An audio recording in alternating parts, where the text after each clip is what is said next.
Hello everyone, आप सभी का एमकेवी वैद्युत पाठशाला में स्वागत है। आज मैं आपको अपने इस वीडियो में स्टार डेल्टा नेटवर्क के बारे में बताऊंगा। अगर आप किसी भी इलेक्ट्रिकल से संबंधित एग्जाम्स की प्रिपरेशन कर रहे हैं तो ये टॉपिक आपके लिए एक बहुत इंपॉर्टेंट टॉपिक है, क्योंकि यहाँ से एक आधा क्वेश्चन पूछा जाता है और क्वेश्चन जो पूछा जाता है एग्जाम में वो सिंपल सा फॉर्मूले बेस्ड होता है कि स्टार में आपको वैल्यू दी होंगी, आपको डेल्टा में निकालना होगा, या फिर आपकी डेल्टा की वैल्यू दी होंगी, आपको स्टार में निकालना होगा। बच्चों में क्या होता है, कंफ्यूजन हो जाता है फार्मूले को लेकर के। फार्मूले क्योंकि इसके थोड़ा सा लेंदी हैं, वो याद करना थोड़ा सा मुश्किल होता है, तो वहां पे गलती होने के चांसेस मैंने देखा कि अक्सर हो जाता है। लेकिन अपने इस वीडियो में आपको एक ट्रिक बताऊंगा जिसकी सहायता से आप इन फार्मूलाज को हमेशा के लिए याद कर सकते हैं, और जब कभी भी क्वेश्चन इससे संबंधित आएगा तो वहां पे आपकी गलती होने के चांसेस एकदम ना के बराबर हो जाएंगे। अब हम बात करते हैं कि स्टार डेल्टा नेटवर्क कहाँ पे यूज किया जाता है। तो हमारा जो लाइट का जनरेशन होता है, ट्रांसमिशन होता है और डिस्ट्रीब्यूशन होता है, ये क्या होता है आप लोगों को पता होगा, 3 फेज सिस्टम है। तो नॉर्मली जहाँ पे 3 फेज सिस्टम होता है वहीं पे स्टार डेल्टा नेटवर्क का यूज किया जाता है। फिर हम बात करते हैं सबसे थर्ड स्टेप की, जो कि डिस्ट्रीब्यूशन है, जहां से हम लोग लाइट यूज करते हैं। तो डिस्ट्रीब्यूशन में हमारे पास 2 टाइप की सप्लाई होती है, सबको पता होगा, एक सिंगल फेज सप्लाई और एक होती है 3 phase supply. Single phase supply जो होता है, जो कम लोड होते हैं, जैसे कि हमारे घर होते हैं या छोटी मोटी कोई दुकान हो, तो वहां पे हम लोग सिंगल फेज सप्लाई का यूज करते हैं। नॉर्मली 5 किलोवाट के नीचे का अगर लोड है तो वहां पे सिंगल फेज सप्लाई का यूज किया जाता है। लेकिन अगर कोई बहुत बड़ी फैक्ट्री है या कोई बहुत बड़ी इंडस्ट्री है जहां का लोड बहुत ज्यादा है, तो वहां पे हम लोग 3 फेज सिस्टम को अडॉप्ट करते हैं। और 3 फेज सिस्टम की जब हम बात करते हैं तब बात होती है स्टार डेल्टा कनेक्शन की। एक कनेक्शन आप लोगों ने इससे पहले और भी पढ़ा होगा, सीरीज और पैरेलल, श्रेणी क्रम और समांतर क्रम। वहां से भी कई सारे क्वेश्चन पूछे जाते हैं, लेकिन मैं यहाँ पे स्टार डेल्टा के बारे में आपको बताऊंगा। अगर आपको स्टार डेल्टा पे कोई क्वेश्चन आ जाता है तो आप आसानी से इस वीडियो को देखने के बाद कंप्लीट कर पाएंगे। अब स्टार डेल्टा नेटवर्क का एक यूज तो मैंने आपको बता दिया कि इसका यूज 3 फेज सिस्टम में करते हैं। अब बात करें अगर इक्विपमेंट, जो हमारी मशीनरी होती है, जो मशीनरी की वाइंडिंग होती है, नॉर्मली अगर हम बात करें 3 फेज ट्रांसफार्मर जो हमारे होते हैं, उसका जो वाइंडिंग्स कंस्ट्रक्शन होता है वो भी क्या होता है, या तो स्टार होता है या फिर डेल्टा होता है। जो ट्रांसफार्मर्स होते हैं वो वाइंडिंग्स, जो स्टार डेल्टा वाइंडिंग्स होती है, उसके हिसाब से 4 टाइप के हो सकते हैं। मैं थोड़ा सा इसके बारे में आइडिया देता हूँ। पहला हो सकता है स्टार स्टार, दूसरा हो सकता है डेल्टा स्टार, तीसरा होगा डेल्टा डेल्टा और चौथा होगा स्टार डेल्टा। ये 4 टाइप की वहां पे 3 फेज वाइंडिंग डिजाइन होती हैं। ऐसी जो हमारी जो 3 फेज की एसी मोटरें होती हैं, जैसे कि इंडक्शन मोटर या सिंक्रोनस मोटर, जो उसका स्टेटर होता है, स्टेटर पे जो वाइंडिंग होती है वो भी क्या होती है, या तो स्टार कनेक्टेड होती है या फिर डेल्टा कनेक्टेड होती है। तो यहाँ से आपको थोड़ा बहुत आइडिया मिल गया होगा कि स्टार और डेल्टा नेटवर्क का यूज हम कहाँ पे करते हैं। अब इसमें एक क्वेश्चन और पूछा जाता है कि स्टार डेल्टा को हम और किस नाम से जानते हैं। तो इस टॉपिक पे आने से पहले मैं सबसे पहले आपको यहाँ पे स्टार डेल्टा नेटवर्क बना के दिखाता हूँ, जिससे कि आपको आइडिया लग जाए कि स्टार डेल्टा नेटवर्क एक्चुअल में कैसे बनते हैं।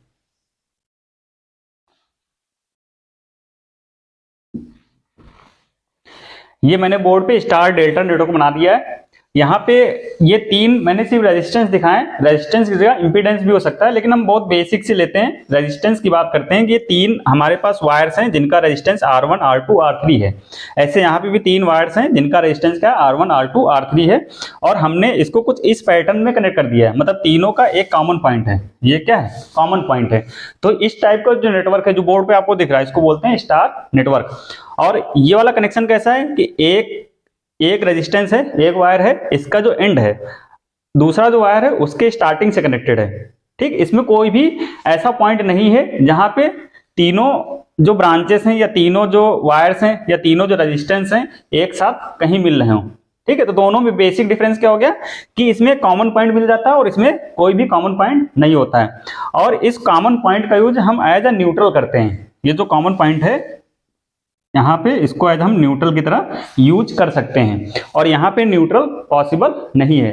तो स्टार नेटवर्क का जो दूसरा नाम होता है उसका नाम है टी नेटवर्क। ये आप लोग याद रखेंगे। कभी कभार क्वेश्चन क्या पूछ लेता है कि टी नेटवर्क को पाई नेटवर्क में, डेल्टा नेटवर्क का दूसरा नाम क्या है, पाई नेटवर्क।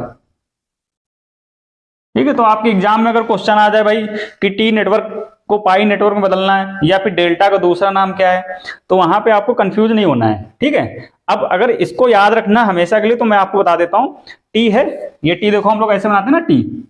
अब इसकी जो ये दो सिरे हैं इनको हल्का सा क्या कर दें, ऊपर की तरफ कर दें, देखो, तो ये क्या बन गया, स्टार। तो ऐसे आप हमेशा याद कर सकते हैं, इसीलिए स्टार को हम टी नेटवर्क के नाम से जानते हैं।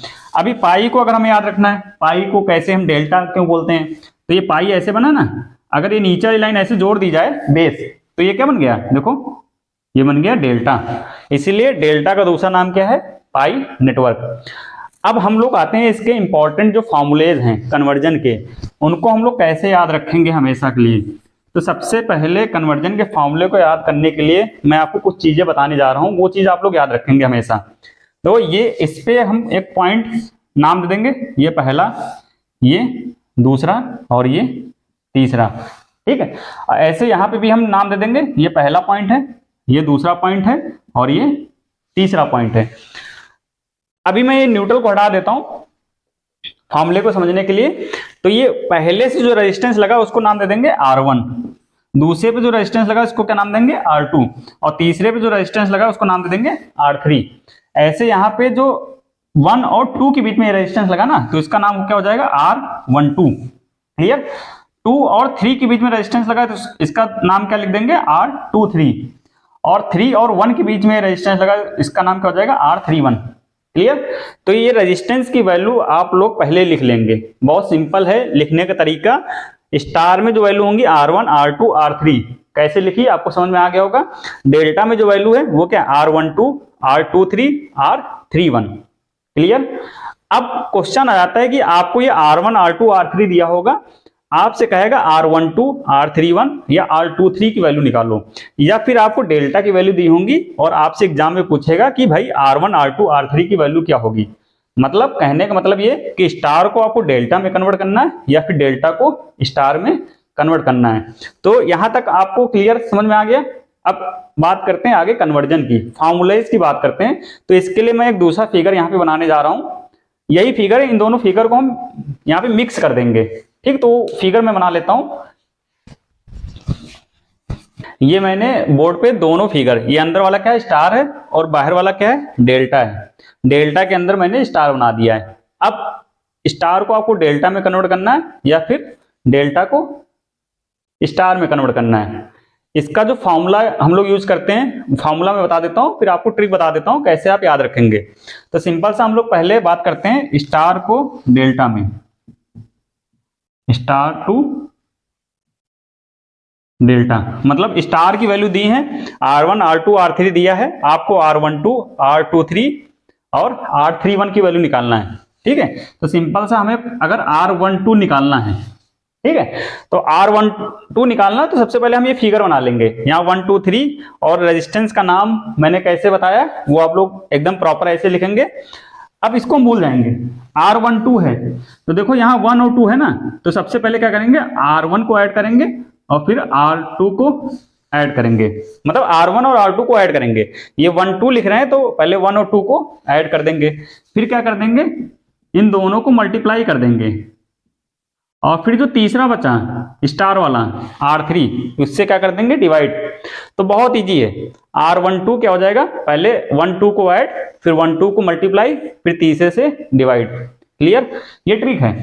अब ऐसे आप लोग लिख सकते हैं R23, तो ये आप लोग खुद ही लिख सकते हैं, सिंपल सा तरीका है, R2 प्लस R3, फिर इन दोनों को मल्टीप्लाई, और फिर जो तीसरा क्या बचा R1 से डिवाइड। अब ऐसे हम लोग R31 भी लिख सकते हैं, R3 plus R1 divided by तीसरा R2, क्लियर। तो ये हमारी कौन सी वैल्यू है, ये है डेल्टा, और ये वाली वैल्यू कौन सी है, स्टार की वैल्यू है। तो ये कैसा कन्वर्जन हो गया, हमने स्टार की वैल्यू दी थी उससे हमने निकाल लिया डेल्टा, तो ये हो गया स्टार टू डेल्टा कन्वर्जन। अब हम अगला बात करते हैं इसका रिवर्स, उल्टा। अगर हमें डेल्टा को स्टार में बदलना है तो अगला हम लोग लिख लेते हैं डेल्टा टू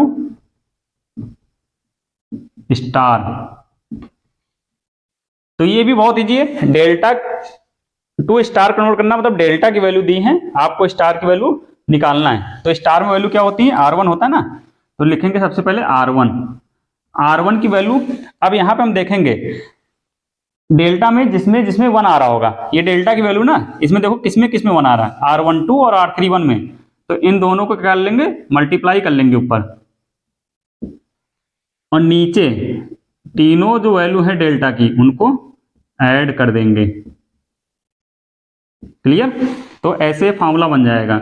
यहां से मैं फिर से लिख देता हूं, R21 R31 और नीचे तीनों का सम, योग।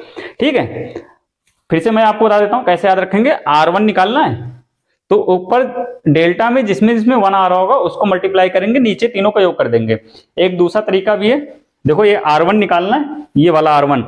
अब इससे कौन सी दो ब्रांचेस लगी हैं, कौन सी लगी हैं, इस वाले से R1 से R12 और R31, तो दोनों को मल्टीप्लाई, नीचे तीनों का योग। तो चाहे आप इस फिगर से याद कर लें, चाहे ये जो मैंने ट्रिक बताई कि 1 वाली, किसमें किसमें 1 आ रहा है उसको मल्टीप्लाई और नीचे तीनों का सम।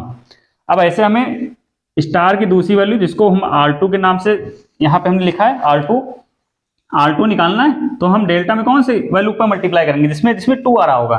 तो 2 किस में आएगा, 2 3 में आएगा और 1 2 में आएगा, और नीचे क्या हो जाएगा, तीनों का सम, यही वाला सेम सम हो जाएगा। ठीक है, मैंने सम लिख लिया, लेकिन आप लोग यहाँ पे नीचे लिखेंगे R12 plus R23 plus R31। Clear?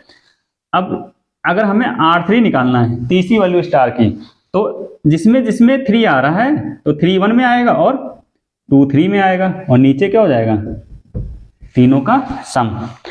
तो ये 3 फॉर्मूले ये हो गए और 3 फॉर्मूले ये हो गए। ये फॉर्मूले बहुत ही काम के फॉर्मूले हैं। अगर किस एग्जाम में क्वेश्चन आ गया, तो अगर आपको ये फॉर्मूले याद नहीं है या इनमें से हल्का भी इधर उधर हो गया, कोई कंफ्यूजन हो गया, तो आपका आता हुआ क्वेश्चन फ्री के नंबर चले जाएंगे। ठीक, तो मैंने ट्रिक आपको बता दी कैसे याद करना है।